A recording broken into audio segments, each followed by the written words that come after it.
Bueno, entonces, buenas noches jóvenes, mucho gusto. Vamos a hablar hoy, en el día de hoy, sobre cómo, mejor dicho, sobre un concepto introductorio a los manejos de redes remotas. En este caso vamos a hablar de una red WAN, ¿cierto? Vamos a hablar sobre el concepto de acceso a la red WAN.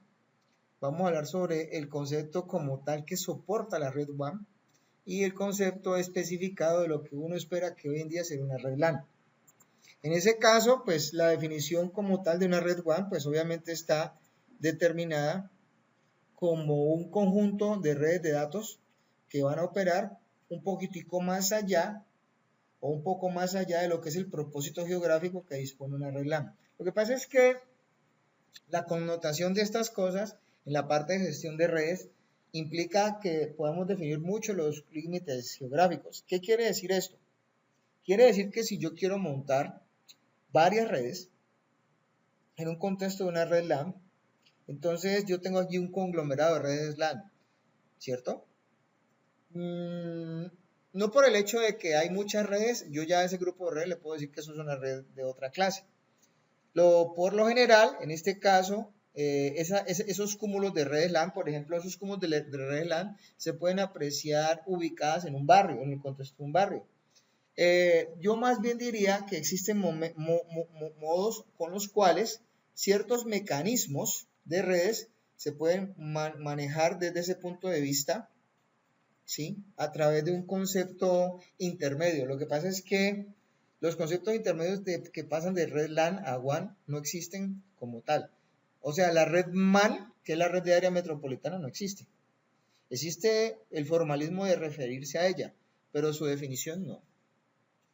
Y así sucesivamente. Entonces, por ejemplo, básicamente una red LAN puede estar suplida por varios carriers. En este caso, compañía que son, puede estar servida por muchas compañías telefónicas, muchas compañías de cable y muchos proveedores de red. El hecho es que el concepto de red WAN, ¿sí? Es un concepto realmente de mucha convergencia tecnológica, en el cual pues caen muchos dispositivos allí conectados. No sé si ustedes me están entendiendo lo que estoy diciendo. Entonces, de hecho, pero espero que me estén siguiendo en la idea de lo que estamos hablando.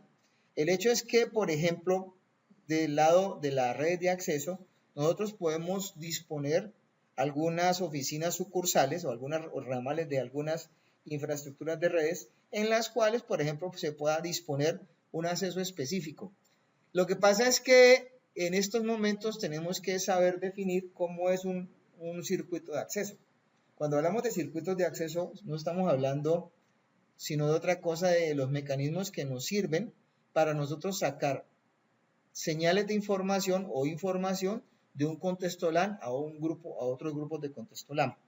También, por ejemplo, pues obviamente tenemos la posibilidad de establecer soluciones de acceso conmutadas, o sea, las soluciones de acceso muy tipo SOHO, Smart Office Home Office, que pueden ser asociadas de pronto a entornos más pequeños como los de una casa, o de pronto disponer de la posibilidad a través de mecanismos inalámbricos con redes de acceso soportadas sobre tecnologías celulares para establecer el trabajo remoto con teletrabajo y de establecer usuarios remotos. Por lo general, digamos que en este último concepto de acceso se puede disponer el hecho de que ya haya la implementación de una VPN de usuario, ¿ya? O sea, acuérdense que de las VPNs existen dos tipos de VPNs. Nosotros hicimos un recorrido conceptual entre las VPNs de acceso y las VPNs de site to site. O sea, esta consideración para que acceda a este usuario podría ser una VPN de acceso, un acceso remoto. De hecho, pues obviamente las cosas que se están esperando es que todas estas situaciones involucren una evolución.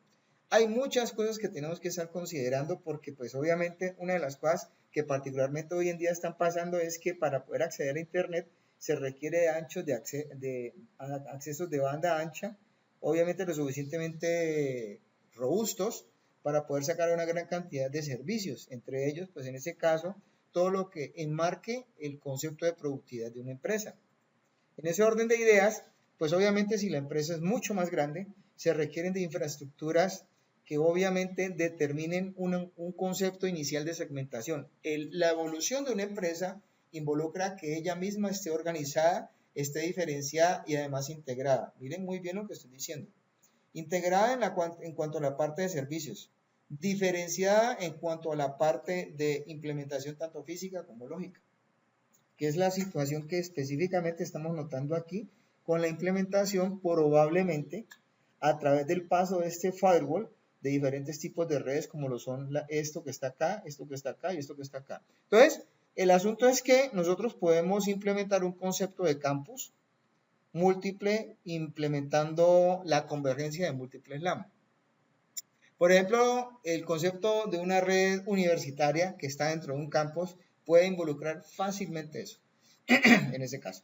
Entonces, este es otro modelo, pero la interpretativa que yo los invito a mirar, básicamente porque esto puede ser algo que está disperso en una ciudad, porque es lo más cercano que podemos ver, puede estar connotando la evolución del modelo empresarial, pero no montándolo sobre un concepto one. Lo que pasa es que son de característica one las interfaces de acceso que representan los dispositivos que están accediendo a la infraestructura de telecomunicaciones y dándole servicio a cada una de las oficinas que están asociando.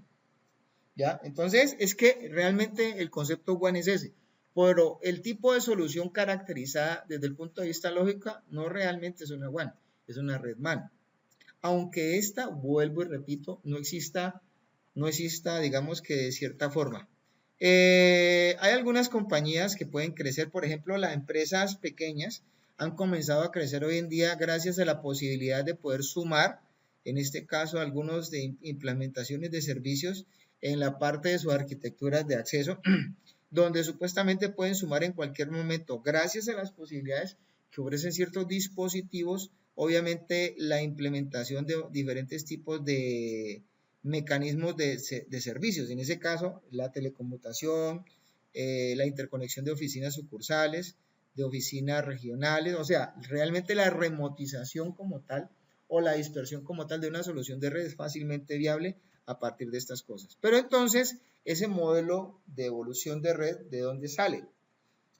Convencionalmente, cuando nosotros estamos refiriéndonos a las redes, hablamos siempre de un modelo especificado por capas. Se dice que la primera es como una pirámide que está dividida en tres partes, donde la primera parte es la red de acceso, la segunda parte son los mecanismos de distribución y la última parte desde ese punto de vista es la parte del core, que en otras palabras, eso mismo está determinado acá. Obviamente ahí está especificado un poco más lo que se hace en cada parte. ¿Qué es lo que se está diciendo? Pues se está diciendo que la parte de acceso son básicamente determinados por grupos de trabajo, grupos de acceso, que pueden ser locales o remotos. La distribución está considerada gracias a una disposición basada en políticas de conectividad. Y obviamente el core realmente son cosas o elementos fundamentales de tecnología que sirven para hacer convencionalmente conmutaciones a muy altos anchos de banda. De hecho, son altas velocidades las que se tienen que realizar allá. Ahora, pues aquí podemos ver un poquitico más de ese modelo. Este es el modelo de 3 capas, un poco más especificado, en donde todos ustedes pueden básicamente ver lo que puede suceder con una solución de red que integra a nivel de convergencia todo. Entonces acá en la parte de abajo pueden ver los mecanismos de acceso.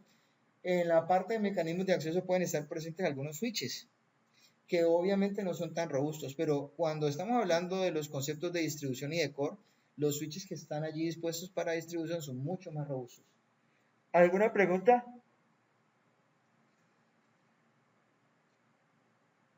No, señor. ¿Alguna? Bueno, entonces sigamos.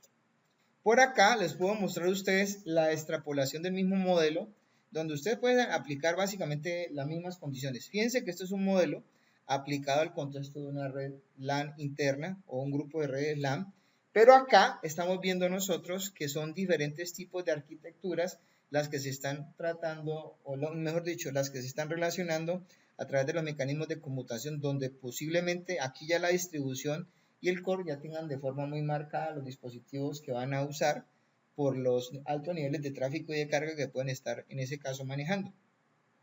De hecho, pues acá pueden ustedes apreciar que en la parte de acceso solamente hay definibles un punto que se determina como red de acceso. Los demás son mecanismos de intercomunicación a otros tipos de servicios y son redes especializadas por la forma en cómo se ofrecen, en este caso, sus interfaces. Allá, entonces aquí tenemos, por ejemplo, los usuarios de la parte de acceso a usuarios para lo que son dispositivos de red. En este caso, aquí obviamente en la mitad están los agregados de políticas WAN, de agregados de políticas al tráfico WAN, y obviamente en la parte alta está la alta conmutación, donde tiene que determinarse una alta disponibilidad y una alta escalabilidad. Bueno, de hecho, aunque la palabra, pues deberíamos de quitarla de una vez, en este caso, realmente esto es una palabra muy comercial, pero la arquitectura empresarial puede ser de cualquier marca. De considerar en ese orden de ideas, pues obviamente las cosas importantes determinadas por un modelo empresarial, pues, ¿qué es lo que busca? Obviamente, en un modelo empresarial existen diferentes tipos de redes que requieren diferentes tipos, que son requeridas por diferentes tipos de servicios. Obviamente, a menudo, esto pues obviamente implica un gran riesgo, así como un gran reto para poder hacer en ese caso la mezcla de muchas más cosas, en este caso, que permitan hacer que interactúe todo lo nuevo con todo lo viejo. En este caso, esa arquitectura este tipo de arquitectura, más bien digámoslo así, this type of architecture, está diseñada para proveer a las personas que diseñan redes una ruta para considerar el crecimiento de la red como un negocio que se mueve hacia diferentes tipos de etapas.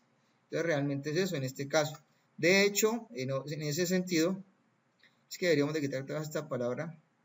Esto es más marca que cualquier otra cosa, pues obviamente esto que involucra, la arquitectura involucra entender que esto está compuesta por módulos y que cada módulo pues tiene una infraestructura de red distinta con los servicios propios asociados a las aplicaciones de red que obviamente implementan una arquitectura tipo campus, empresarial de campus, arquitectura empresarial de sucursal, arquitectura empresarial de data center y arquitectura empresarial para soportar teletrabajo.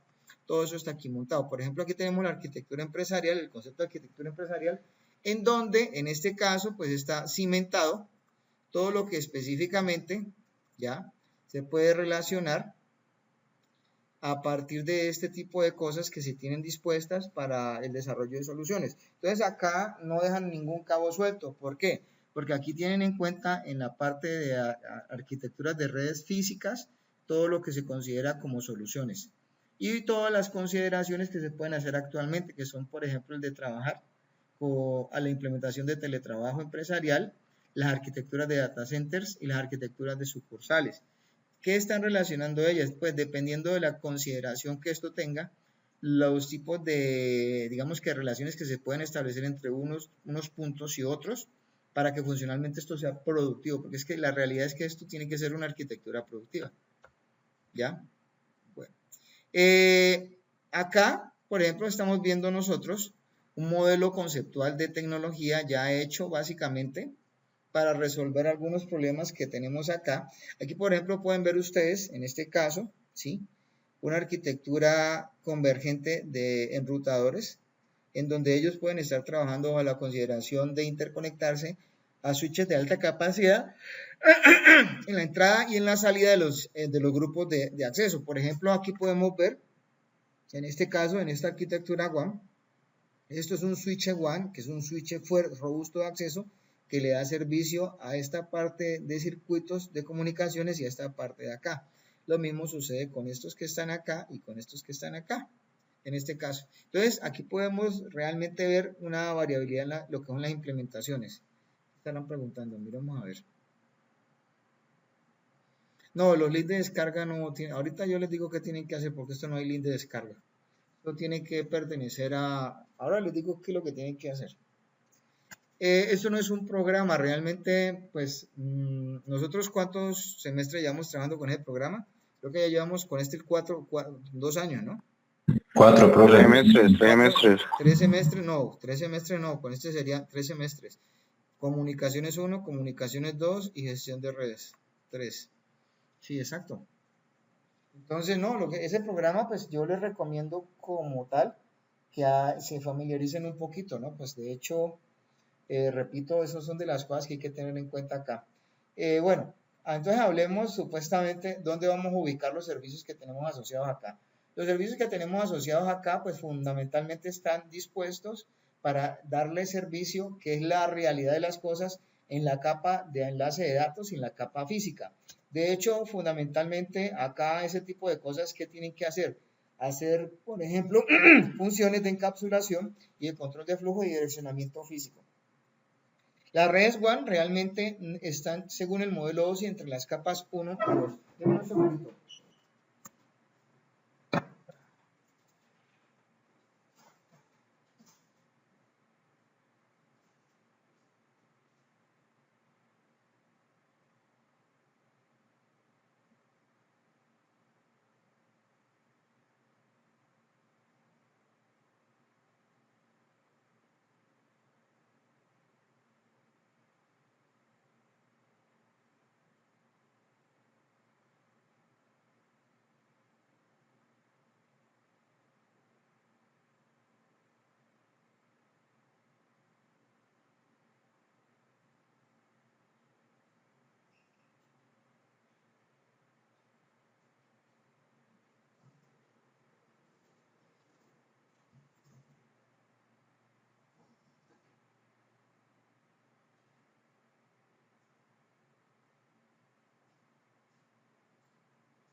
Bueno, entonces continuemos.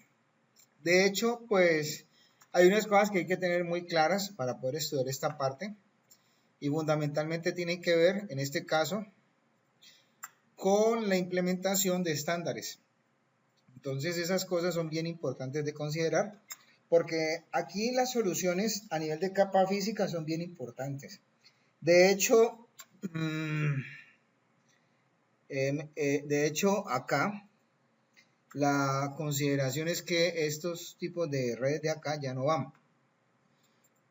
Pues yo diría, fundamentalmente hablando, que estos tipos de redes aquí ya no son los que de pronto nosotros estamos esperando. Ya, un momentico, eso no es lo que estamos montando nosotros.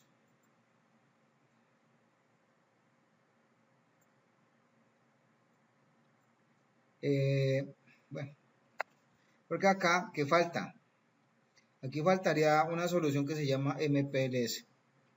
O sea, esto ya no se usa ni Frame Relay ni ATM. HDLC es el mecanismo de encapsulación base de muchas arquitecturas de redes. De hecho, esos estándares son formas de hacer encapsulados, en este caso, actualmente para manejo y transmisión en redes de datos, ya sea de modelo LAN o sea de modelo WAN. Bueno, ahora, esto es bien importante que lo tengamos claro, porque hoy en día existe mucho esto. Hoy hay una cosa que se llama el loop local. Resulta que este punto que está aquí, voy a pintarlo, este punto que está aquí, se llama el punto de demarcación. Este punto de demarcación, por ejemplo, en este momento está mostrando que está por fuera de la responsabilidad de lo que es la compañía suscriptora.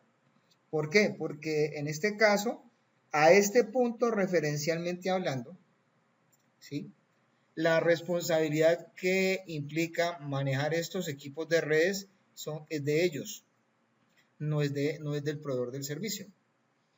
Si revisamos un poquito las cosas, en este caso, ¿cierto? Entonces, si este punto de mark estuviera de pronto aquí, que estaría sirviendo directamente a las redes de datos de ellos, en donde el equipo de terminación de circuito de datos, el equipo terminal de datos, que son el DCI y el DT de esta empresa, pertenecieran acá, pues es obvio que todo esto en responsabilidad sería de ellos. Entonces, aquí supuestamente lo que estamos considerando con este concepto, para que se van dando cuenta, porque de pronto en algún momento tienen que usarlo, es que el punto de MARC define el nivel de responsabilidad que tiene tanto el proveedor, porque hay muchos dimes y diretes, como el usuario. O sea, de acuerdo a esto, por ejemplo, ¿qué es lo que convencionalmente pasa cuando uno le van a colocar un servicio de internet en la casa? Pues básicamente ustedes pueden decir lo siguiente, ¿no? Por lo general a uno en la casa le llevan todo supuestamente hasta dónde. Todo supuestamente desde acá hasta acá.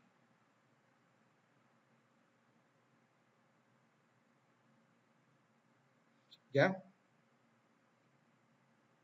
Entonces estamos viendo nosotros que pues prácticamente la presencia de un operador es invasiva. ¿Sí me han entendido? Entonces el suscriptor lo único que hace es recibir un huequito donde él puede conectar todos sus servicios, básicamente. ¿Sí han entendido lo que estoy diciendo?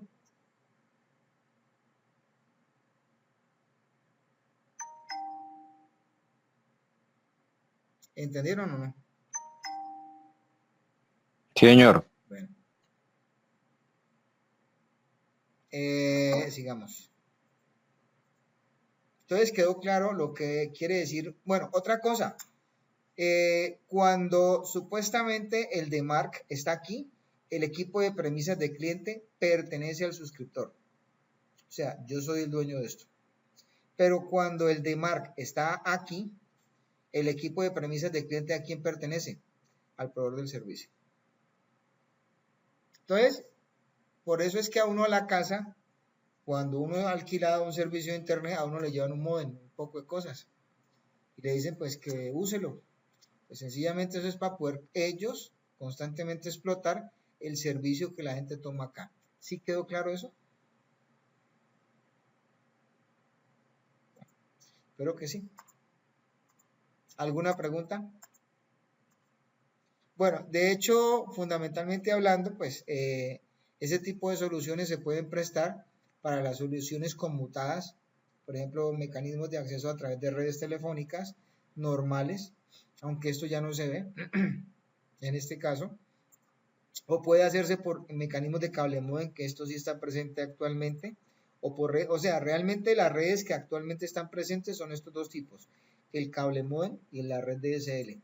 De hecho, esto ya no se usa particularmente hablando y pues digamos que estos, pues dependiendo de las condiciones, se pueden usar mecanismos que impliquen interconexión entre un punto y otro para circuitos o enlaces dedicados, en este caso. Estos son ya switches de tipo WAN, que son para interconectar a grandes grupos de usuarios.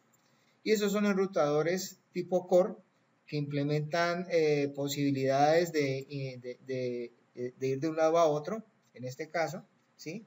Creando pues obviamente la posibilidad de llevar grupos de datos a través de enrutamientos, a través de mecanismos de cálculo de vías más rápidas. Esas son de las consideraciones que podemos tener en cuenta acá. Bueno, sobre la parte, esto sí me gustaría que lo explicáramos de una vez. En la parte WAN, nosotros hemos considerado definir unos estándares de capa física. De hecho, siempre hemos hablado del equipo terminal de datos y el equipo de terminación de circuito de datos. Fundamentalmente hablando, pues estos equipos son la implementación como tal de una red de acceso que viene desde este lado a un mecanismo de acceso que está a este lado. Entonces, por lo general, siempre está del lado del DTE. Los equipos de terminación de circuito de datos son básicamente equipos especializados en los cuales probablemente en algunos momentos nosotros seamos los dueños, pero siempre y cuando estos sean parte de los equipos de premisas de cliente o CPS. Entonces, de hecho, el equipo terminal de datos, ¿sí? Define sencillamente una forma de interfazarse a través de un dispositivo ahí usando un enlace tipo WAN. Y el equipo de terminación de circuito de datos, pues es el extremo del proveedor del servicio. Es como quien dice el borde de la nube por el cual el usuario puede acceder, en este caso, a través de su circuito de acceso. Bueno, ¿alguna pregunta hasta acá? Ninguna. Bueno, entonces, digamos que los conceptos que vamos a manejar acá, que son los conceptos de enlace de datos para la red WAN, pues básicamente vamos a hablar de ellos, pero es para demostrar en este caso que los datos vienen siendo nuevamente encapsulados por nuevas tecnologías. Y obviamente esas nuevas tecnologías básicamente son ¿cuáles? Pues aquí están mencionando, pues aquí hay que mencionar ya otras que son el mejor dicho, digamos que es XDSL y pongamos aquí IMPLS, porque estas son las más nuevas. Esto ya no existe. Que son usados precisamente para mover datos a través de una conexión WAN. Lo que pasa es que muchos de esos protocolos, por lo general, fueron derivados del protocolo de control de enlace de datos de alto nivel, que se llama HLC. Derivados es que básicamente han sido determinados a partir de este protocolo base y a partir del protocolo base se implementaron los demás. En este caso, pues obviamente podemos decir que HLC es un estándar ISO y obviamente pues de HLC podemos ver muchas variantes. De hecho, nosotros hoy en día, los conceptos que están asociados a nivel de redes WAN más comunes que encontramos, básicamente son estos, ¿no? Entonces escribámoslo de una vez, MPLS y XDSL. Entonces, de hecho, pues esto ya no lo deberíamos de mencionar nosotros, porque acá pues es MPLS. MPLS es ISA Technology of switching able to manage traffic, IP traffic, más bien, IP traffic in IPv4 and IPv6. ¿Sí? Obviamente, this sec in accordance to OSI model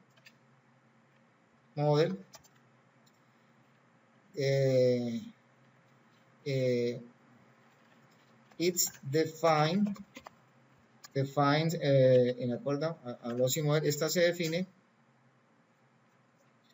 like a protocol of layer 2 and layer 3.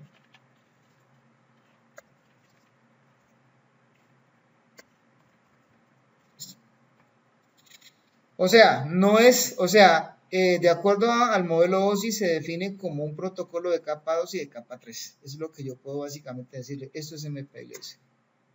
De hecho, pues sería bueno ver un poquito de MPLS acá. Ahora, ahí está, precisamente. Entonces, otro protocolo de enlace de datos es es la conmutación de etiquetas multiprotocolares, que es esto que está acá, que obviamente pues involucra un despliegue de creación de servicios un poco más diferente y obviamente permite hacer manejos de servicios bien diferenciados. O sea, MPLS le puede operar sobre todas estas infraestructuras. Eso es lo que yo decía, se fija como un protocolo de capa 2 o de capa 3 y al ver algunas veces se refiere como un protocolo de capa 2.5, pero esto que está aquí, que está dicho acá, no existe. O sea, esto es una conjetura. Esto es Profe, una preguntita. Señor. ¿Por qué es modelo OSI no TCP/IP? Espérate un segundo. Es que hay que aclarar eso un poquito. Es que TCP/IP es el modelo estándar abierto para todo el mundo sobre el planeta Tierra. El modelo OSI es un modelo de configuración teórico que de acuerdo a él lo usas vos, lo uso yo, lo usa todo el mundo para hacer desarrollo en cuanto a lo que es la segmentación y agregación y de la desagregación de cosas en cuanto a funcionalidades se refiere. O sea, si usted me dice a mí,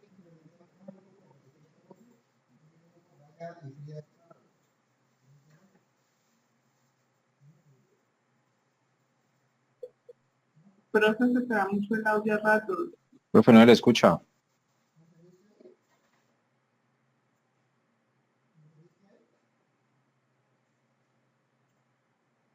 ¿me escuchas ahí? Sí, señor. Bueno, mira, entonces cuando esto está pasando, ¿me estás escuchando ahí? Cuando esto Sí, está profe. pasando, o sea, me estás preguntando que si, por qué no con respecto a OSI. Lo que pasa es que los estudiosos de esto manejan esto con respecto a OSI, pero como un mecanismo de diseño. O sea, no como para implementarlo. Se hace con respecto a TCP/IP, porque es que TCP/IP es el que define puntualmente cómo se operan de forma real las cosas en la Tierra a nivel de nodos. Es que realmente OSI, o sea, yo a veces me pregunto uno para qué puso a estudiar esa vaina de OSI. Porque pues yo me aprendí las cosas que tenían que ver con el modelo OSI como el Padre Nuestro. Pero realmente que a mí me sirva eso para algo no me sirve. O sea, a mí como desarrollador de redes, o sea, no es que no sirva, escuchen. O sea, porque es que para uno es un concepto en la parte de redes de formación. Pero en este caso, ¿sí? Para poder llevar a cabo la disposición de una solución de red, ¿sí? Pues tengo que en ese sentido echar mano de muchas cosas para poder entender de pronto cómo operan las situaciones en un planeta lleno de posibilidades como lo es el planeta Tierra, ¿cierto? En este caso. Entonces, MPLS no es una tecnología que se defina con respecto a OSI, ¿sí? En este caso, ¿ya? No, las diapositivas están en la carpeta. Hace rato ya las saqué. Ya vamos a ir subiendo eso por clases. De hecho, pues lo importante de esto es que ustedes tienen que hacer lecturas, obviamente, de este tipo de cosas. Miren, aquí por ejemplo podemos ver conceptos de la parte de enlace de datos referenciadas a redes WAN y aquí nos muestran específicamente cómo es que se hace la encapsulación de los datos. Por ejemplo, aquí me muestran en otroras lo que era el protocolo X25 con su protocolo LAB-B, lo que era una solución de ISDN con su canal D para lo que era el LAB-B, el LAB-D, lo que era Friend Relay con LAB-F. Esto todavía se usa el HDLC y todavía se usa PPP. De hecho, ¿de dónde viene todo esto? Todo esto viene de lo que hicimos en mención hace rato, de aquí, de esta estructura protocolar, porque es que esto es lo que hay que saber manejar, o sea, entender cómo funciona HDLC. De hecho, con esto yo puedo resolver múltiples problemas. Una de las grandes soluciones que hoy en día se determinan, por ejemplo, si yo quiero ir a establecer comunicaciones entre varios equipos de redes que son de diferentes marcas, pues no es que yo no pueda interconectarlos entre sí. La solución de base que yo puedo usar para poderlo llegar a interconectar siendo equipos de diferentes marcas, miren, aquí la estoy señalando, se llama PPP. ¿Ya? A mí no me sirve ni esto, ni esto, ni esto. Esto me lo resuelve todo. O sea, si aquí hubiera una marca X y aquí hubiera una marca Y, entonces yo resuelvo con PPP. Si aquí hubiera una marca Z, aquí hubiera una marca U, entonces ¿cómo resuelvo esto? Con PPP. Básicamente eso es como la moraleja de esto. O sea, PPP se usa para todo. Es como una hierba que sirve para todos los males. Como la moringa ahora, ¿no? En este caso. Entonces, ¿qué es lo que realmente estamos resolviendo nosotros? Este problema con esos conceptos de encapsulación. El hecho de que aquí encontramos, para que ustedes se vayan dando cuenta, ¿sí? Una posibilidad de definir soluciones que formalmente me soportan a mí cualquier cosa. ¿Ya? Entonces, es donde aquí tengo que entender que los procesos de enlace de datos toman un real sentido. Lo que pasa es que la gente no les presta atención. En este caso, ¿ya? Entonces, una encapsulación WAM, ¿cómo sucede? Cuando tenemos la opción de escoger los protocolos de encapsulación a nivel WAM, pues lo que normalmente uno espera básicamente es que esto suceda de esta manera. Aquí que tenemos nosotros los datos, el campo de verificación y chequeo y un header. Ese es el header donde se está colocando el campo fundamentalmente de las direcciones físicas, para luego venir por estos lados con un par de banderas, que son los que indican dónde comienza una estructura de trama de enlace de datos, dónde comienza y dónde termina una trama. ¿Ya? Entonces es muy importante aclarar eso. Por ejemplo, en la parte de en la gran mayoría de los vendedores, como dice acá, ¿sí? Donde se incluye a Cisco, todos en ese sentido pueden tener su propia versión de un protocolo. Lo que pasa es que de nada me sirve yo tener una propia versión de un protocolo si no me interopera con otros tipos de dispositivos. Eso es una cosa importante. Profe, sí, señor. Ese protocolo no es que tiene una vulnerabilidad de que cuando, digamos que tiene el anterior. ¿Cuál? El anterior, ese. ¿Cuál? De los flags. Cuando inicia el flag, pues el cuerpo, el header, el data, pero si no llega el flag, se queda esperando y si no sale, entonces genera como un error. Bueno, yo le voy a comentar una cosa.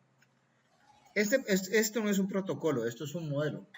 Bueno, perdón, el modelo. El modelo como tal, con todo respeto, pues,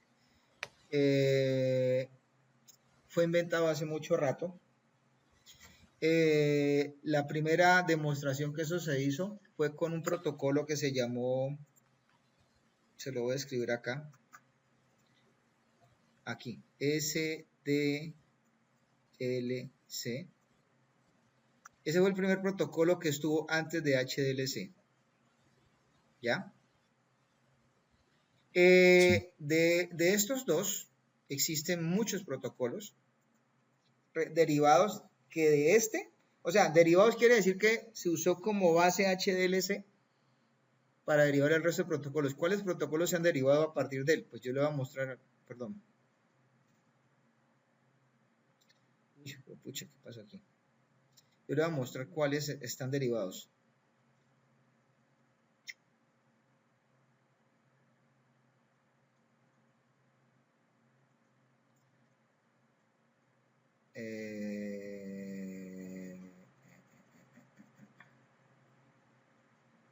Acá.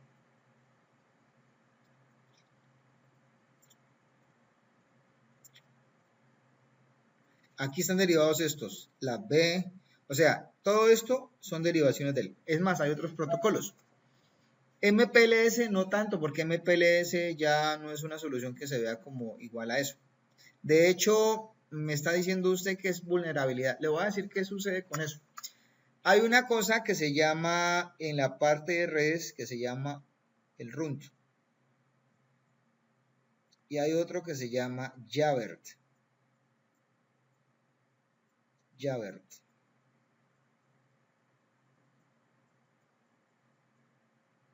¿Listo? Entonces, resulta y acontece, supongamos que yo estoy esperando, digamos que tramas de un tamaño máximo, supongamos que yo tengo tramas de un tamaño mínimo de 64. Resulta que dependiendo de la manera en como yo leo tramas, ¿cierto? Existen protocolos que me comienzan leyendo aquí y obviamente tienen que esperar hasta acá, o sea, hasta la longitud de toda la trama para determinar si está bueno. Pero esto, ¿en qué cosa ocurre? Esto ocurre en el dominio del tiempo, ¿cierto? Si yo comienzo leyendo aquí y leyendo esto, llegando hasta acá, no he cumplido básicamente una cuota de tiempo donde yo tengo que entregar y arrojar un resultado. Entonces, ¿qué pasa con esto? Con esta trama. Esta trama se descarta. Ahora, eso cuando, repito, tiene que leer el comienzo y tiene que llegar hasta el final, porque supuestamente hay un pequeño problema, hay unos límites. Supongamos que son tramas de 64K. Entonces, cuando los límites de lectura están por debajo de 64K, inmediatamente el protocolo o la estructura protocolar que lee una trama ya dice que esto no sirve. Entonces, ¿cómo se llama? Runt. Cuando están un poco más allá de los 64, obviamente hacen el conteo de los datos. Y si tienen más de 64K, pero hay un error por aquí, entonces ya se llama Jabber. Pero eso no falla, de cuenta. Las estructuras de tramas de datos hoy en día están demasiado asociadas a mecanismos de recuperación y detección de errores en esa misma parte. Es más, de hecho, podríamos decir nosotros que para poder hablar de desarrollos de seguridad, básicamente podríamos considerar de que una de las partes donde se trabaja casi que al igual que en la capa 4 de TCP es en la parte de enlace de datos bajo el protocolo que usted imponga. Si no hay enlaces de datos y no hay detección de dispositivos desde el punto de vista físico, no hay nada. Con eso le digo todo al que me preguntó pues que si eso era demostraba errores. O sea, si yo comienzo leyendo una trama aquí, ellos tienen un conteo de datos de aquí hasta acá mínimo. Si ese conteo de datos mínimo en un tiempo determinado no se cubre, entonces hay un error. O sea, esos mecanismos algorítmicos que están implementados para esto son bastante eficientes. No sé si con eso queda de pronto... Sí, es que ese ¿cómo es que se llama? Ese... Ay, protocolo no, sino que usted me corrigió. ¿Cuál? ¿MPLS? Modelo. El modelo, exacto, el modelo. Es que el modelo, mira, yo te voy a decir una cosa. Pues a mí me gustaría conocer un modelo diferente, pero modelos diferentes para manejo de mecanismos de enlace de datos no hay. O sea, este es el básico y el que se utiliza con derivados. Con todos, con todos. Por eso lo estamos trabajando acá. De hecho, el que se considera especialista en protocolos tiene que aprender a trabajar con los mecanismos de enlace de datos. O sea, ya de aquí en adelante, si usted quiere ir a leer estructuras de tramas de MPLS y de otras cosas, pues ya le queda sencillo. Lo que pasa es que nosotros no tenemos formación en protocolos. Tuviéramos la formación en protocolos, pues enseñábamos cómo funciona HDLC. Es que de hecho nosotros aquí vamos a ver cómo funciona PPP. Pues que es una de las variantes que se tiene de HDLC. Lo que pasa es que el HDLC no se enseña porque todo el mundo dice que ya todo el mundo lo conoce y lo sabe, porque supuestamente es el protocolo que está per se en todos los dispositivos, hasta en los dispositivos de líneas seriales Cisco, en este caso. Pero HDLC es una materia completamente, eso es un protocolo solo de enlace de datos, ¿ya? Lo que pasa es que, ¿qué le ves de fascinante a HDLC? Hombre, de fascinante a HDLC hay que verle que de pronto yo puedo entender que con él puedo implementar desarrollos y puedo entender protocolos ya de tecnologías que ya han pasado de moda, pero pues hoy en día, si yo quiero entender cómo funciona PPP, me gustaría más bien echarle una miradita a HDLC primero. ¿De dónde salió HDLC? De SDLC. Eso era, me parece que IBM, en este caso. ¿Ya? Entonces, no sé, pues eso, o sea, es que esto tiene mucha tela para donde cortar. Ahora, para que ustedes de pronto se van acordando de esto, desde el punto de vista WAM y desde el punto de vista de la estructura de datos, en este caso, nosotros, pues obviamente tenemos una trama que siempre comienza, las tramas, por ejemplo, en la parte de enlace de datos, siempre están determinadas para comenzar y finalizar con una bandera. Por ejemplo, allí por ejemplo podemos examinar que la bandera de inicio y de finalización, en este caso es la bandera 07E. Si notan un poquito, esto es bien especial, ¿no? Este es el dato que tiene al comienzo un 0 y al final un 0, pero 6 unos intermedios. Esto es un byte. ¿Qué pasa si este dato que está aquí, que dice que comienza, y que está acá, que dice que finaliza, estuviera por aquí en la mitad? Entonces, ¿qué sucede? Probablemente el dispositivo diga, ah, no, espérate un momentico, entonces como que la trama se cortó aquí. Entonces, ¿qué pasa si la trama tiene menos de los 64K? Pues es un runt. ¿Qué pasa si se cortó aquí? Se cortó aquí, pero supuestamente tenía más de los 64K, pero no es una trama, digamos que exitosa. Entonces, supuestamente es un Jabber. Entonces, ¿qué se hace específicamente para que este tipo de cosas, en este caso, no pasen? Entonces, existen muchas, bueno, una de las soluciones que están acá son básicamente las de determinar la presencia de este dato, ¿sí? y de darle a esto pues, supuestamente otro tipo de manejo.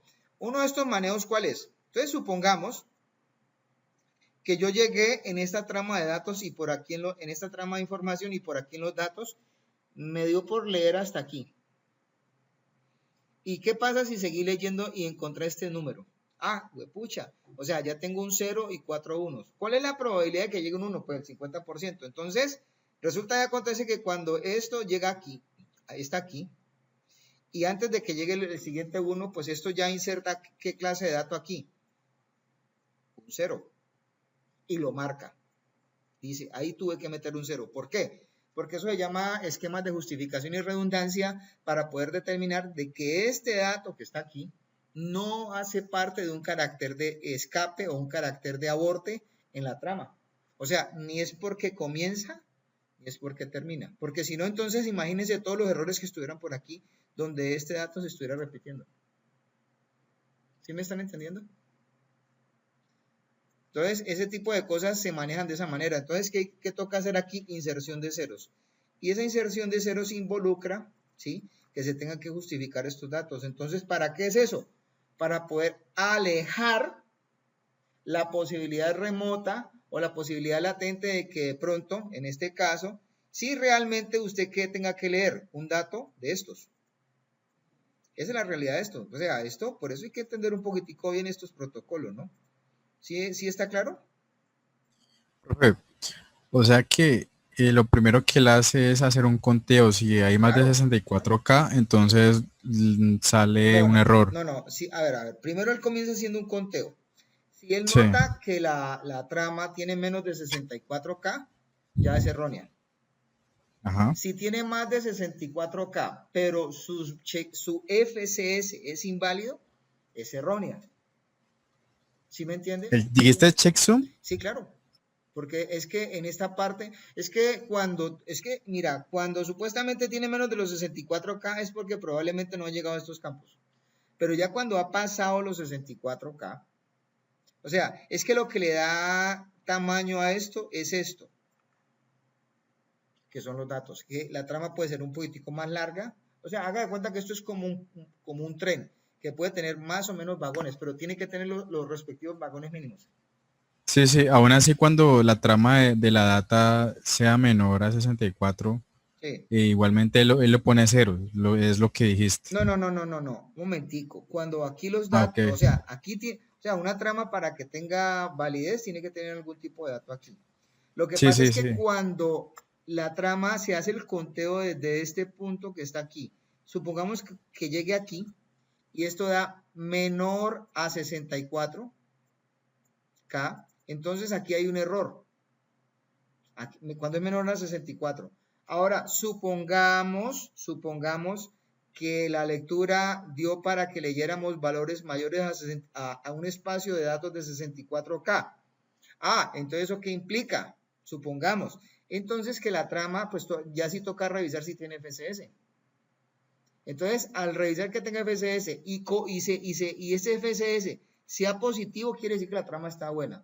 Pero si esto es negativo, pues quiere decir que la trama está mala. Entonces hay que descartarla. Así de sencillo.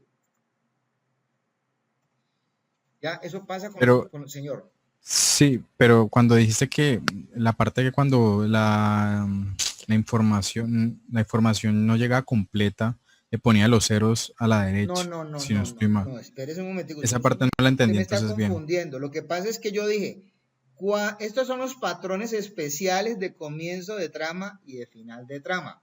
Este patrón, al encontrármelo yo por aquí, me puede estar diciendo, es que aquí se acabó la trama o va a comenzar otra. Esto es confundir al receptor. Para poder que eso no pase, después de que siempre hay un 0 y hay unas seguidillas de unos, hasta el quinto 1 se hace un conteo y se inserta un 0, sin importar lo que siga. Ok. Para poder diferenciar que ese dato no arroje un problema potencial de un carácter de escape. ¿Me entendió? Sí. Esa es la cosa. Bueno, entonces sigamos. Luego viene el campo header, que es el campo que alberga o maneja las direcciones de capa de enlace de datos, que normalmente son direcciones que pueden tener uno o dos. Bueno, normalmente son 48 bits. Esos 48 bits, pues convencionalmente en el header, en algunos protocolos, pues por lo general las direcciones de enlace de datos manejan 48 bits y al tener 48 bits, ¿cuántos bytes son?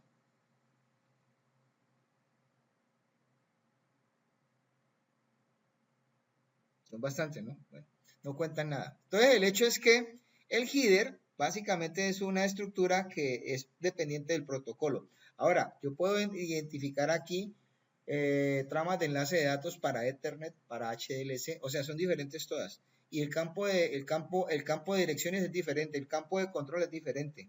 Y obviamente el campo de protocolo, ¿qué es lo que examina? El campo de protocolo básicamente examina la posibilidad remota, en este caso, ¿sí? De que fundamentalmente, pues uno pueda montar algunos protocolos de capa 3. Por lo general, por ejemplo, HDLC y PPP están determinando constantemente qué protocolo de capa 3 está montado. Pero, ¿qué es lo que pasa con lo que está actuándose, con lo que se está dando actualmente? Pues nosotros tenemos un único protocolo imperante que es IP.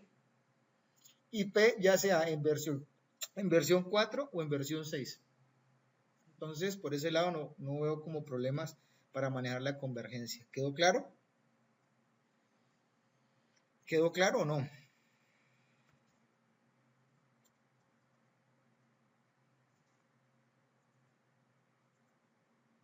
Bueno, Carlos Daniel, muchísimas gracias, hombre. Usted me da mucho ánimo. Yo mis costillas, hombre. Otra jornada este huevete. No mentiras, traiga la mañana o el miércoles. Bueno, entonces hablemos de las tecnologías que son conmutadas WAN. Y obviamente, pues las tecnologías que son conmutadas, pues básicamente podemos tener en este caso dos tipos de tecnologías, ¿cierto? Nosotros tenemos en este caso actualmente, como para de pronto incurrir en una mención, lo que son las redes telefónicas públicas, ¿cierto? Y las líneas XDSL que hacen parte del sistema telefónico de operaciones público. A nivel de conmutación de paquetes, pues digamos que estas ya no se usan, ya la que se está usando es MPLS. Lo que pasa es que esto no son soluciones para que nosotros estemos pensando en montar, digamos, que cosas para interconectar usuarios simples. MPLS no es para conmutar a bajo nivel, MPLS es para conmutar a muy alto nivel. ¿Quedó claro? Entonces, ¿qué quiere decir esto? Pues si yo voy a usar MPLS, pues tiene que ser entre grandes redes. Por ejemplo, acá, esto está mostrando lo que es el esquema de una red conmutada por circuitos. Esto es muy sencillo. Hoy en día, pues esto ya casi nadie lo usa. Lo que sí de pronto pueden pensar es que en sus cerebros de allá pueden extrapolar esta condición y pueden pensar de que estos son esquemas de radio bases y esta es una red celular. Y hace exactamente lo mismo. En este caso, ¿sí quedó claro? Entonces, hoy en día, pues en este caso, pues, ¿qué ha pasado? Bueno, por ejemplo, si yo tengo DSL en mi casa, esta solución sí se puede montar, ¿no? ¿Ya? Porque lo único que yo en vez de tener precisamente un teléfono, lo que se ha conectado como punto de acceso, ya hoy en día es un módem. Con este módem yo pues puntualmente puedo tener la disposición de qué clases de cosas. Pues tengo la disposición de sacar varios tipos de servicio de uno de estos modems. Pues yo, por ejemplo, aquí puedo sacar un teléfono, aquí puedo sacar un computador y aquí puedo sacar, por ejemplo, televisión. Puedo sacar varias cosas. ¿Ya? ¿Está claro? ¿Preguntas? Bueno, gracias a Dios no pregunta porque tiene que ver que eso está muy entendido. Entonces, en este caso, ¿cuál es la técnica que se usa convencionalmente para manejar esos niveles de información? Pues para manejar esos niveles de información, la técnica que se usa convencionalmente y poder compartir las rutas a través para múltiples conversaciones es la que se llama TDM, en este caso. Esto es TDM, ¿no? Realmente es la consideración de multiplexación de slots en el tiempo para mezclar específicamente tramas de diferentes tipos de dispositivos que pueden tener una longitud en bits, la que ustedes definan, y obviamente determinar, en este caso, una estructura de servicios en la cual pues obviamente esto está concursando. Lo que pasa es que aquí tenemos, es en ese sentido un multiplexor que dispone estas tramas de esta manera. Ahora, una cosa también es que es muy claro, esto es conmutación por circuitos. La conmutación por circuitos indica que esto usan sistemas orientados a conexión. En la conmutación de paquetes son sistemas que no están orientados a conexión. De hecho, fundamentalmente acá, dentro de esto, las soluciones pues conmutan varias, básicamente cosas. Conmutan pues desde ese punto de vista celdas, tramas o paquetes o etiquetas. O etiquetas más paquetes. Ya en este caso. Vení, profe, Señor. espérate, cuando dijiste que era una conexión, Señor. y cuando es un paquete, o sea, la conexión es porque lo envía así a la loca y el paquete envía porque tiene tabla de direcciones. Un momentico, esto es conmutación de circuitos. La conmutación de, la conmutación de circuitos se establece una conexión dedicada cada vez que se está implementando un circuito. O sea, ¿qué quiere decir? Que se prestan estos recursos para que la comunicación entre el punto A y el punto B siempre se esté dando.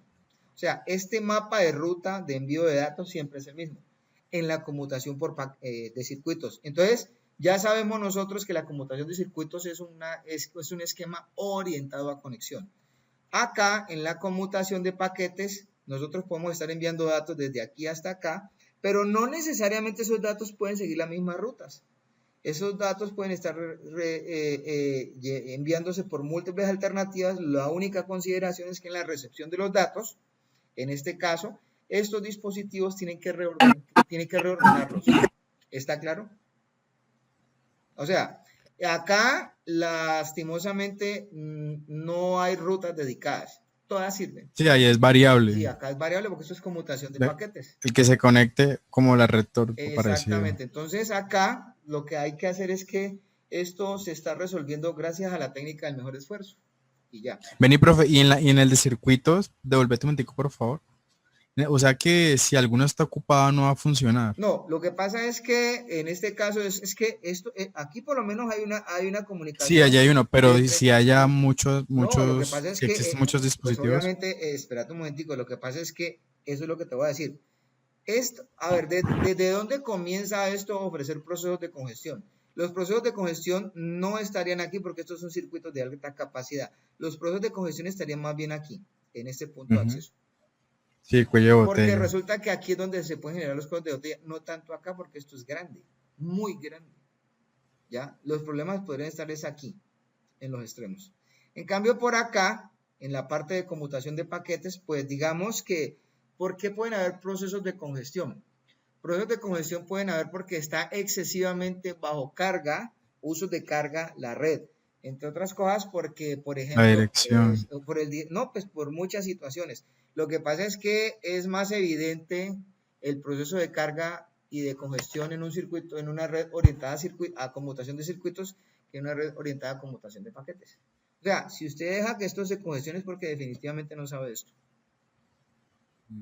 Porque aquí hay más posibilidades de poder advertir, en este caso. Es más, de hecho, las tecnologías WAN, algunas de ellas, por ejemplo, FriendRelay, le advierte a uno, en este caso, ¿sí? Como es de conmutación de paquetes, qué rutas adelante de ella están, digamos que bajo carga. Y al estar bajo carga, fundamentalmente hablando, esas estructuras de redes le advierten a usted que el tráfico que mande por ella lo tiene que dejar caer.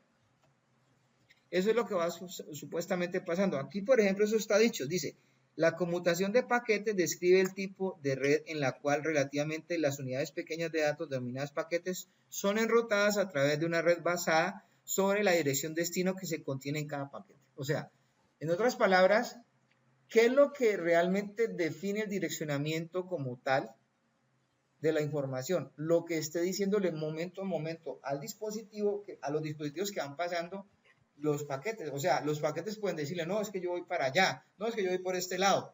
O sea, pero en otras palabras, también en ese sentido, como tienen o sea, ellos tienen la dirección. Es que cuando se toma la decisión de enviar los paquetes, los enrutadores saben por dónde enviarlos. O sea que entre comunicación de circuito es mucho más rápido que la comunicación de paquetes. No es que sea más rápido, lo que pasa es que es dedicado. El tráfico, por lo menos lo que yo entendí es que el tráfico siempre es el mismo. O sea, acá... O sea, de A a B siempre va a ser el mismo. Sí, en cambio, acá en el de paquetes es variable. Acá hay diversidad de Ajá. rutas. Lo que pasa es que no me he dejado terminar. Lo que pasa es Ok. que acá hay posibilidades de también establecer de forma virtual un circuito virtual permanente o un circuito virtual conmutado. O sea, prácticamente la red de conmutación de paquetes puede mostrar características muy similares a la red de conmutación de circuitos cuando a la red de conmutación de circuitos cuando monta un PVC. Porque un circuito virtual permanente es una ruta que está preconfigurada a través de lo que es el proveedor. O sea, por eso es como llegar y decir, bueno, estos enlaces son por los que siempre van a pagar nuestros datos. Y por aquí no pasa nadie más. Entonces, Sí, es como un semáforo, no por decirlo no así. es un semáforo, es una exclusividad para manejo de información a través de enlaces.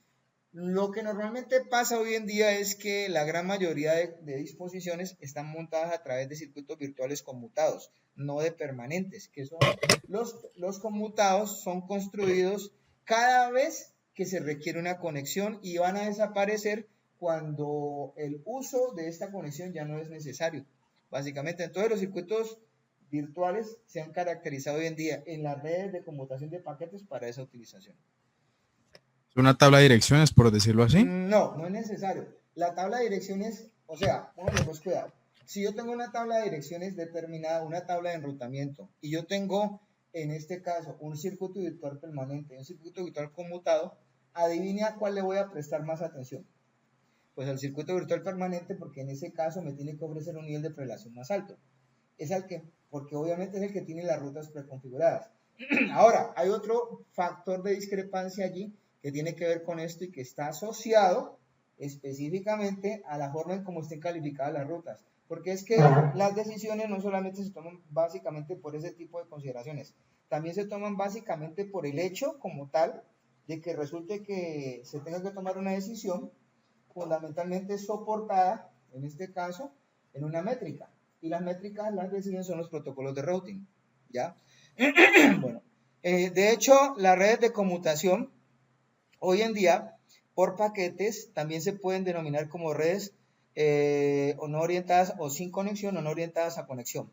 De hecho, el Internet es una red no orientada a conexión, pero es una red conmutada por paquetes. Bueno, pues cuidado, ¿ya? Entonces allá están mencionando que cada paquete contiene todos los, o sea, lo que hemos estado diciendo, toda la información necesaria que es requerida para la entrega de estos paquetes. Por ejemplo, MPLS trabaja sobre esa expectativa y se soporta sobre Internet, en este caso. Bueno, ¿alguna pregunta hasta acá? ¿Ninguna? Bueno, espero pues no quieren preguntar. ¿No hay preguntas? Creo que no. Bueno, entonces sigamos. De hecho, pues de forma fundamental,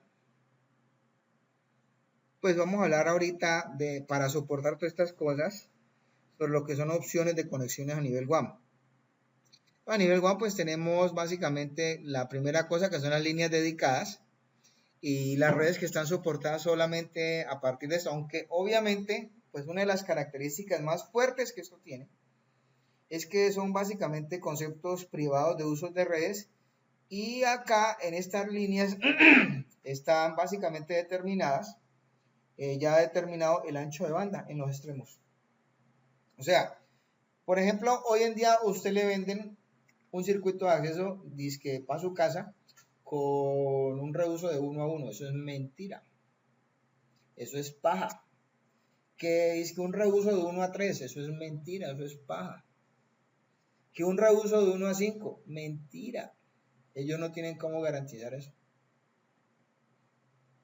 O sea, lo único que pueden hacer es que usted, de alguna manera, pues de pronto le prioricen el tráfico, pero de resto nada más. Yo no sé cómo harán eso ahorita, pero no, eso no, o sea, la única forma para garantizar que no hayan reusos es que de hecho los anchos de banda estén garantizados entre los extremos de los circuitos de comunicaciones. De resto es muy complicado.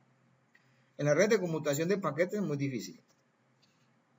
En las redes conmutadas, pues ya la cosa cambia un poco, porque pues acá se tiene la red telefónica pública conmutada, en la parte de redes de conmutación de circuitos y el XDSL, y en la conmutación de paquetes, pues actualmente se tiene el MPLS. ¿Ya? Bueno, en la parte pública, ¿cierto? Pues obviamente, aunque pues yo diría que en este caso lo que más se ha estado implementando y usando son soluciones montadas sobre el Internet, en ese orden de ideas, que soportan, digamos, que estructuras de redes privadas virtuales.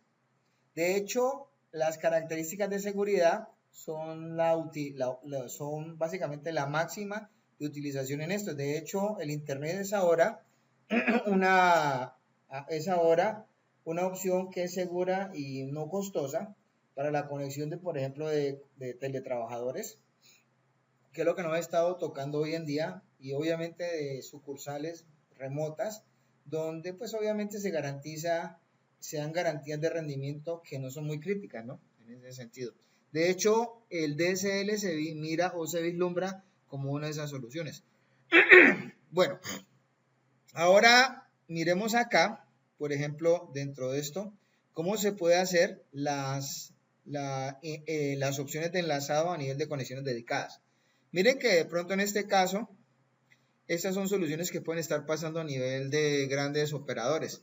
Por ejemplo, si quisiéramos conectar un gran operador tanto de Europa como de Estados Unidos o de Colombia con Estados Unidos, entonces fíjense que uno de los principales problemas que hay que resolver es este, la cuestión de estándares. Nosotros aquí en Colombia seguimos los estándares europeos. Entonces, uno de los problemas que tenemos básicamente en este caso es quién resuelve esta discrepancia. Porque esto es un circuito de acceso tipo E3 y este es un circuito de acceso tipo T3. Es más, de hecho, el usuario básico de estos tipos de acceso es un T1, que es de 1548 kilobits por segundo. Y de uno de estos de acá es un E1, que es de 2048 kilobits por segundo. Entonces hay una diferencia muy grande. Entonces, ¿aquí qué toca hacer en este tipo de situaciones? Pues en este tipo de situaciones toca montar una cosa que se llama paso de traducción, para poder interconectar el esquema de una red de este estándar con el esquema de una red de este otro estándar. Así de sencillito. Sí, porque obviamente vamos a encontrar muchas discrepancias a nivel de líneas y tipos de líneas arrendadas y capacidad de tipos de líneas arrendadas, ¿no? Bueno, estos son factores con los cuales, por ejemplo, podemos nosotros hacer potencias, en este caso. Bueno, paremos un momentico acá y ya pasamos a otros temas. Por ejemplo, acá están mostrándonos a nosotros pues lo que pasaba antes con las conmutaciones analógicas. De hecho, esto tenía unas desventajas muy grandes. Primero, las bajas tasas de datos, esto no se volvió a usar por eso. Y unos tiempos de conexión demasiado largos. Esas eran las desventajas. Las ventajas, pues obviamente, esto era muy simple, siempre estaba disponible y era un costo de implementación muy bajo. De hecho, podríamos decir que lo que acabó con esto, básicamente fueron las velocidades de datos, 56 kbps. De considerar, la red telefónica pública conmutada hubiera tenido anchos de banda más grandes, pues había salvado. ¿Qué mató la telefonía analógica que hay actualmente? Pues la mató la aparición del XDSL. Y pare de contar, es como a esta también la mató el XDSL. Esto fue parte de la red telefónica pública conmutada como una solución muy especial. ¿Cuál era el problema? Que el problema era que esta red, que era la red digital de servicios integrados, involucraba en sus extremos soluciones muy cerradas y que obviamente necesitaba adaptadores de terminales para esta red. ¿Qué sucedió? Pues por este tipo de situación, obviamente por ser tan costosa y ofrecer velocidades tan lentas, pues fue desplazada por XDSL. Entonces van sabiendo ustedes qué habría que hacer. Por ejemplo, en ISDN nosotros teníamos el BRI, que fundamentalmente tenía una velocidad de era muy lento, era de 128 kbps más 16. Y un PRI que era, o sea, ¿esto cuántos tenía? Eso tenía 2B más D, dos canales B más un canal D. Los canales B se les decía canales tipo bidder, y el canal D, que era el canal de señalización, era el canal delta. Acá en el PRI se tenía, dependiendo de si era un E1 o un T1. Si era un E1, 30B más D. Si era un T1, tenía 23B más D, más 23B más D. Entonces, dependiendo de esa situación, pues estaban las velocidades. O se tenía 1544 o 2048. Eso era un primario para ISDN, pero esto se acabó también. Luego, pues obviamente también se habían aparecido mucho antes de esta solución el X25. El X25 eran velocidades muy lentas. Pues de hecho, las velocidades que se manejaban acá era desde 2400 bps a 2 megabits, no más. Obviamente, pues esto fue saliendo del mercado. FriendRelay también fue saliendo del mercado, pues no fue una solución muy popular, pues se implementaban circuitos virtuales y obviamente el protocolo de enlace de datos pues era bastante robusto. Era una solución WAN, pero pues también fue siendo desplazada ya no por XDSL, sino por MPLS. ¿Qué desplazó a esta? A esta la desplazó MPLS, a esta la desplazó MPLS. A ATM también la desplazó MPLS. ¿Por qué? Porque pues esta era una solución muy cerrada. De hecho, era bastante fuerte. Era una arquitectura basada en celdas, pero de considerar y pues de algunas buenas velocidades, pero la desplazó MPLS, por lo que esto pues básicamente se ofreció una mejor posición para este tipo de cosas, en este caso, ¿ya? Bueno, las líneas DSL, pues esto fue como el asesino tecnológico de muchas cosas. Yo digo que esto acabó con la telefonía básica de 56 kbps, esto acabó con con el REDSI o el ISDN, y acabó con otras tecnologías conmutadas por circuitos. Las líneas DSL pues son de una construcción muy simple en este caso, y obviamente pues ¿qué es lo que de pronto involucran? Pues involucran ciertas partes características como un DSLAM, como un switch que es parte de una POTS, un mezclador, un splitter y un MDF, que obviamente eso hacen parte como mecanismos de interconexión tecnológicos del proveedor.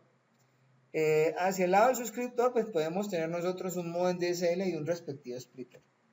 Ahora, ¿qué es un DSLAM? Pues un DSLAM, ¿qué debe incorporar? Eso es como una especie de central telefónica muy robusta con tecnología TDM que agrega, pues obviamente, abonados o usuarios que generalmente son T3 o DS3 en este caso, con técnicas que pueden lograr tasas de datos de hasta 8 megabits por segundo, ¿ya? Luego vino como opción el cable, la conexión de internet por cable, que era soportada sobre cables coaxiales y fue usada en áreas urbanas para distribuir principalmente a partir del cable coaxial como señales de televisión. Lo que pasa es que después se aprovechó, en este caso, por ofrecer un ancho de banda mucho más amplio que el convencional para el loop local telefónico. Entonces, ¿qué sucedió? Pues, pero obviamente, ¿qué fue pasando? Esto tomó popularidad y todavía toma popularidad porque esto es de las cosas que se están apoyando ahorita.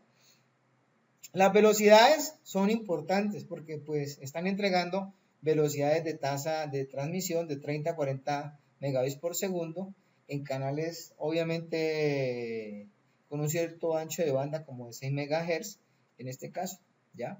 Entonces, ¿cuáles son las opciones de esto? Pues obviamente las opciones de esto es que nosotros nos podríamos interconectar a través de cableados coaxiales desde las rutas de nuestras casas usando un TAP a los nodos que supuestamente están derivándose para los anillos de alta velocidad, en este caso de las redes tipo, de las redes por cable, ¿ya? Hay otras opciones que son las redes inalámbricas, el internet de conexión inalámbrica, pero pues esto tiene un problema que son las limitaciones de rango de transmisión, que tienen que estar en un radio de igual o menor a 30.5 metros, ya, debido a que obviamente pues esto cambia constantemente. Una de estas soluciones que están determinadas para esto es el Wi-Fi municipal.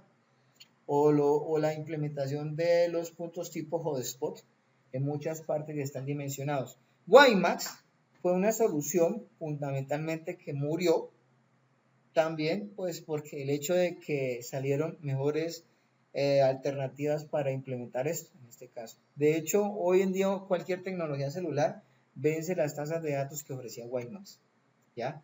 El Internet satelital, pues ya son soluciones muy especializadas que permiten desde ese punto de vista lograr accesos pues, para consideraciones de redes, pues donde la disposición de recursos no es posible desplazarla, ¿ya? Esto ya pasa ya a otros niveles, porque pues donde supuestamente no puede llegar la red, toca llegar con satélite. Las VPNs pues tienen una consideración bien importante, de hecho, pues podemos seguir haciendo un ejercicio de VPNs en este semestre, implementadas más bien usando los sistemas tipo ASA, para que vayan revisando esa parte. ¿Qué es una VPN? Una VPN es una conexión encriptada hecha entre redes públicas, ya, a través del Internet. ¿Cuál es la cosa más importante de esto? Pues que esto no cuesta sino el software que usted monte en un extremo y el software que usted monte en el otro. Eso es todo. Son muy escalables, son muy seguras. Y obviamente hay dos tipos de VPNs. Están las site-to-site, que son las interconexiones de sitios, y están las de acceso remoto, que son las que se usan para teletrabajo. Aquí, por ejemplo, tienen el mapa de una interconexión tipo site-to-site. Aquí pueden ver ustedes esa parte. Este tipo de disposición está montado como para resolver problemas de interconectividad en una empresa que tiene sucursales, como pueden apreciar. ¿Ya? Y acá están las VPNs de acceso remoto. ¿Qué se necesita para esto? Ya hoy en día prácticamente nada. Yo creo que hoy en día uno puede conectarse hasta de un celular. Por ejemplo, para que no nos vayamos muy lejos, las señoras que venden en la calle el chance son clientes de este tipo de VPNs. Supuestamente ellas tienen un terminal que se conectan a través de una VPN con las centrales de chance. Eso es, ni más ni menos. Para que se van dando cuenta todos. Usted puede hacer teletrabajo desde su celular a través de mecanismos tipo VPN. ¿Ya? Lo que pasa es que cuando es VPN, es VPN cuando es ¿Sockets? ¿Señor? ¿Serían sockets? No, sockets es otra cosa. El socket es una cosa muy diferente. El socket es la instanciación necesaria de un nivel de una aplicación IP y una dirección IP. Lo que pasa es que para poder que sea VPN, aquí tiene que haber un software que ayude a encriptar la interconexión y la virtualización de la interconexión entre el usuario en este extremo y el otro extremo. En otras palabras, pues no sé, lo que pasa es que usted no estuvo en el curso con nosotros en la vez pasada, pero podemos repetir un poquito esa parte. Entonces, ¿eso qué quiere decir, jovencitos? Sencillo. Pues aquí tendría yo que montar una llave y acá tendríamos que montar otra llave. Que la entiendan ellos dos, especificando unos pares de autenticación. Pero sockets, sí, de hecho, sí tienen que haber sockets. El socket es algo básico, es algo de base. Pero esto usa un software de emparejamiento y de autenticación un poco más específico con generación de claves y generación de encriptación por cuenta de los circuitos de enlace de datos, los circuitos de transporte y los circuitos IP. Para que vayamos dándonos cuenta por eso.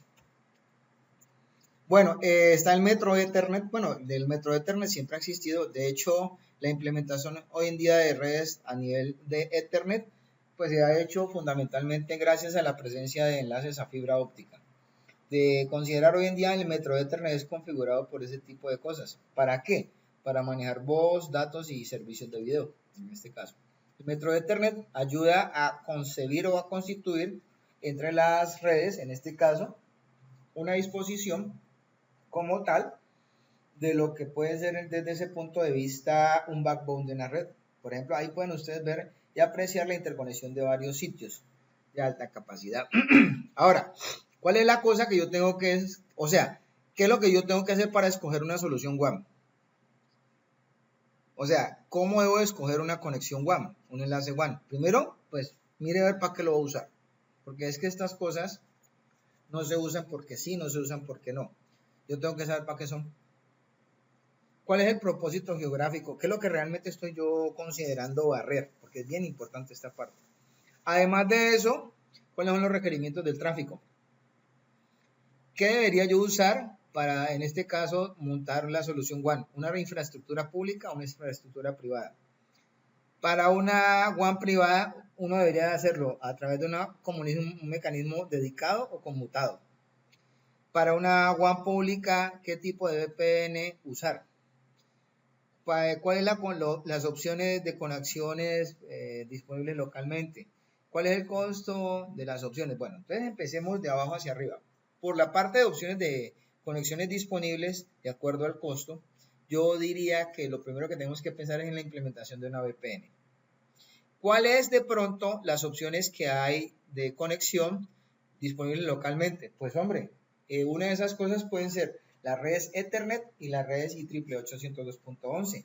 Ya, pare de contar. ¿Qué tipo de VPN tengo que usar? Pues si yo soy un teletrabajador, pues yo uso una VPN de acceso remoto. Pero si yo estoy implementando esto en una solución para conectar sucursales, pues tiene que ser una site-to-site. Ahora, ¿cuál es el tipo de WAN privada que deberíamos usar? Pues yo diría que una WAN privada conmutada, no dedicada. ¿Cuál es la infraestructura que hay que usar? Pues yo usaría la pública, porque si estoy usando VPNs, pues yo para qué voy a usar una privada.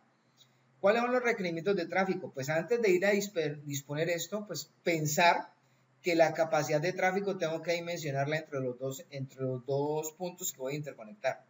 Luego, ¿cuál es el propósito de esto? Pues el propósito de esto es que dependiendo de mi radio de acción, yo voy a conectarme con un sitio remoto con el cual estoy de pronto explotando un negocio, ¿ya? En este caso, donde yo estoy, digamos que los radios de acción pueden estar determinados por la geografía colombiana. Ya eso me dice mucho.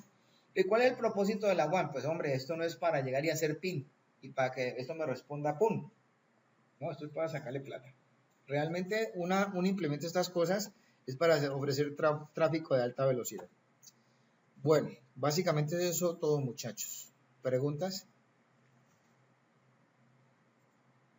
No.